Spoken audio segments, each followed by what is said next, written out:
أعوذ بالله من الشيطان الرجيم. بسم الله الرحمن الرحيم. يا بني إسرائيل اذكروا نعمتي التي أنعمت عليكم وأني فضلتكم على العالمين. واتقوا يوما لا تجزي نفس عن نفس شيئا ولا يقبل منها عدل ولا تنفعها شفاعة ولا هم ينصرون.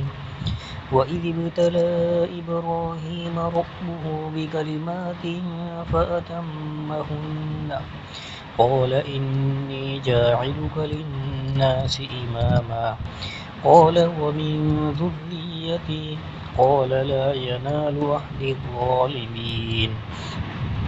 وإذ جعلنا البيت مثابة للناس وأمنا واتخذوا من مقام إبراهيم مصلى وعهدنا إلى إبراهيم وإسماعيل أن طهرا بيتي للطائفين والعاكفين والركع السجود.